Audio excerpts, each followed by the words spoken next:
Okay વિદ્યાર્થી મિત્રો, હવે આપણે નેક્સ્ટ ટોપિક તરફ આગળ વધીએ. Relation between the CP and CV. We know that according to the Mayer's formula, this is the called the Mayer's formula. Okay, this is the Mayer's formula. Okay, તમારે માટે નવું છે, બરાબર ને? પણ તમારે આ યાદ રાખવાનું છે. Remember it. Cp minus Cv is equal to what is the Cp? તો heat capacity, sorry, yes, we can say heat capacity at constant pressure and heat capacity constant volume. That Cp minus Cv is equal to R. R is equal to gas constant. Its value is 8.314 for the ideal gas. Okay. So this is Cp minus Cv is equal to R. This is called Mayer's formula. Okay. Heat capacity at constant volume. अच्छा, Cv is equal to, we can write Fr by 2. F is equal to what? चलो જોઈ ગયા છે, યાદ કરો તમે બધા. F is equal to degrees of freedom and it will be different for the atomic. Okay, it will be different for the gas atomic, monoatomic, diatomic, triatomic, linear, non-linear, whatever. એની માટે બધા માટે આપણે અહીંયા લખ્યું છે. So this is Fr by 2. Remember it. And Cp is equal to, ચલો Cv ને હું અહીંયા મૂકી દઉં તો આ બાજુ આવે તો પ્લસ થઈ જાય, તો Fr by 2 plus R થશે. So R by 2, 2 plus F. And this is the expansion constant. Gamma is equal to expansion constant. It will be Cp upon Cv. Heat capacity at the constant pressure divided by heat capacity at the constant volume. This gives us gamma and Cp upon Cv. Cp upon Cv આની અંદર મૂકી દો, બરાબર ને? તો અહીંયા શું થશે? Fr by 2 plus R અને અહીંયા, બરાબર. તો Fr minus અહીંયા પ્લસ શું થશે? 2R divided by 2. Here the Fr by 2 થઈ ગયા, કેન્સલ. તો Fr plus 2R upon Fr. આની અંદરથી R કોમન કાઢીને ઉડાડી દેજો, બરાબર કે નહીં? તો આને આપણે ઇન્ડિવિજ્યુઅલ ડિવાઈડ કરી નાખજો. તો Fr upon Fr એટલે 1. 2R upon Fr, તો R કેન્સલ. તો 1 plus 2 upon F આવું આવે છે. શું આવે? 1 plus 2 upon F. For the monoatomic માટે F is equal to 3. So Cv is equal to Fr by 2. So F is equal to 3 મૂકો અહીંયા, તો અહીંયા શું થશે? 3R by 2. Cp is equal to આને પ્લસ R કરી નાખો એટલે FR by 2. અને એ બંનેનો રેશિયો લેશો Cp અને Cv વચ્ચેનો, that's gamma is equal to 5 by 3. It is 1.67. Okay, done. એ જ રીતે for the diatomic or the diatomic rigid rotator. diatomic હોય તો F is equal to 7 લેવાનું, rigid rotator હોય તો F is equal to 5 લેવાનું. તો Cp is equal to at the F is equal to 7. Okay, જો પહેલા Cv આપણે Cv તો યાદ રહી જાય because it is Fr by 2. So this is 7R by 2. Cp is equal to 9R by 2. બંનેનો રેશિયો લઈ લો, આને અપોન આ, તો 9 by 7, this is 1.2. Here the 7 by 5, it is 1.5. Okay. For the triatomic in the non-linear triangle, non-linear એટલે શું કહેવાય? Triangle. F is equal to 6. તો Cv is equal to 6R by 2 એટલે 3R. આની અંદર મૂકી દેશો તો અહીંયા શું આવશે? 4. આની અંદર એટલે અહીંયા, હો દોસ્તો, ક્યાં ગયું? યસ, અહીંયા F is equal to મૂકો તમે. F is equal to શું મૂકવાનું છે? 6. 6 plus 2 એટલે 8. 8 by 2 એટલે 4. 4R આવી ગયું. અને એ બંનેનો રેશિયો લેશો તો ગામા is equal to આ રીતે થાય. ગામા is equal to શું થશે? 4 by 3. This is 1.33. તો તમે જોયું મિત્રો કે આની અંદર જેમ જેમ મોનોએટોમિક, ડાયએટોમિક, ટ્રાયએટોમિક તરફ જતા જશું, પોલીએટોમિક તરફ આપણે આગળ વધશું, એમ ગામાની વેલ્યુ છે એ ચેન્જ થતી જશે. Gamma will be change but it will B decrease. જો 1.67, 1.4, 1.33 આને આપણે જવા દઈએ, બરાબર ને? એકચ્યુઅલીમાં આ છે ને એ ડાયએટોમિક F is equal to 7 માટે છે. Okay, and 4 by 3 is equal to 1.33. તો એની જે વેલ્યુ છે એ 1 to 2 ની વચ્ચે મળશે. ઓકે, તો મિત્રો જો આપણે આગળ આવું લખ્યું હતું, at constant volume delta U is equal to mu Cv delta T and mu Fr by 2 into શું થશે? Delta T. ઓકે, ચલો ત્યાર પછી એટ કોન્સ્ટન્ટ પ્રેશર તો delta you is equal two mu CP. આપણે શું કર્યું છે? આ ઇક્વેશનની ખબર જ છે, બરાબર ને? પણ સીવીની જગ્યાએ Fr by 2 લખી નાખીએ. અહીંયા Cv plus R એટલે Fr by 2 plus R into શું થશે? Delta T. સીપી માઇનસ સીવી. ફરી વાર આપણે હજી થોડું મારે કામ કરવું છે. જો CP minus CV is equal to R. બધી જ જગ્યાએ હું સીવી વડે ડિવાઈડ કરું તો સીપી અપોન સીવી, સીવી વડે ડિવાઈડ કરીશ તો 1 આર અપોન સીવી. પણ સીપી અપોન સીવી બરાબર શું થાય દોસ્તો?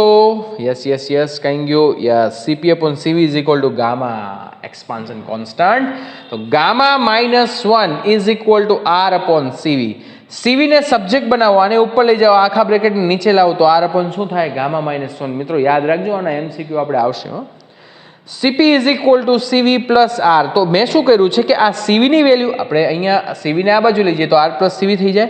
તો સીવીની વેલ્યુ આની અંદર મૂકો તો R upon gamma minus 1 plus R. તો R upon gamma minus 1 plus R એટલે એનો હિસાબ કરશો તમે દોસ્તો. આર કોમન કાઢી લેજો, 1 અપોન ગામા માઇનસ 1 એનો લસા લઈ લેજો એટલે અહીંયા R gamma upon gamma minus 1 થઈ જશે. ઓકે, તો આ બંને ઇક્વેશન યાદ રાખવાના છે. હવે મિત્રો મારે થોડું કામ એ કરવું છે કે આપણે એક ઇક્વેશન હજી મારે તમને થોડું એક્સ્ટ્રા મજા આવે એવું કામ કરીએ આપણે. મજા આવે એવા કામમાં છે ને થોડું એક્સ્ટ્રા એવું સમજીએ. એડિયાબેટિક પ્રોસેસ છે એનું મેઇન ઇક્વેશન શું છે મિત્રો? બધાને યાદ તો છે જો, PV raise to gamma is equal to constant. Okay, આવું ઇક્વેશન છે. પણ હું એક કામ કરું, આ ગામા છે, ગામાની વેલ્યુ ચેન્જ થાય, બરાબર? અહીંયા આપણે જોયું બધા માટે ચેન્જ થશે. તો એક કોમન ઇક્વેશન અહીંયા આવું લખી નાખું, બરાબર?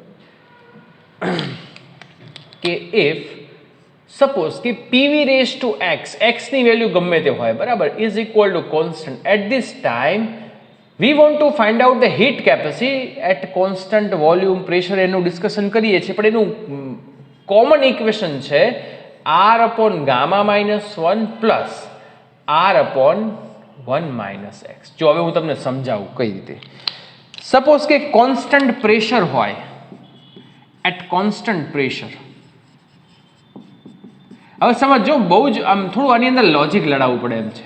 અચ્છા, મારે પી કોન્સ્ટન્ટ રાખવું હોય તો વી ને મારે 0 કરવું પડે. અચ્છા, વી ને 0 નહીં, sorry, V is equal to 1 કરવું પડે. તો કોઈ પણનો પાવર હું શું લઉં કે જેથી એ 1 થઈ જાય? 0 લેવું પડે ને દોસ્ત. તો at constant pressure x is equal to 0. જો આની ઉપર 0 મૂકો તો v રેસ ટુ 0.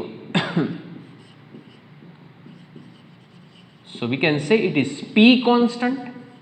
કહી શકીએ ને, કારણ કે v તો 1 થઈ ગયું. તો x ઇઝ ઇક્વલ ટુ 0. હા, હવે આ એટ કોન્સ્ટન્ટ પ્રેશર, તો this gives us cp. cp is equal two r upon gamma minus 1 અને અહીંયા 0 મૂકો તો અહીંયા શું થશે? પ્લસ r થઈ જશે. જો મિત્રો, આ જ ઇક્વેશન આવ્યું, R gamma upon gamma minus 1. આજે મેં અહીંયા લખ્યું છે ને, તો મેં અહીંયા પ્રૂવ કર્યું છે. જો તમારે પ્રૂવ ન કરવું, આ રીતે યાદ રાખવું તો રાખી શકો છો. હવે હું ડિસ્કસ કરીશ એટ કોન્સ્ટન્ટ વોલ્યુમ, બરાબર ને? તો કોન્સ્ટન્ટ વોલ્યુમ હોય દોસ્તો તો મારે વી કોન્સ્ટન્ટ રાખવું છે. વી કોન્સ્ટન્ટ રાખવું હોય તો એની માટે હું શું કરીશ દોસ્તો?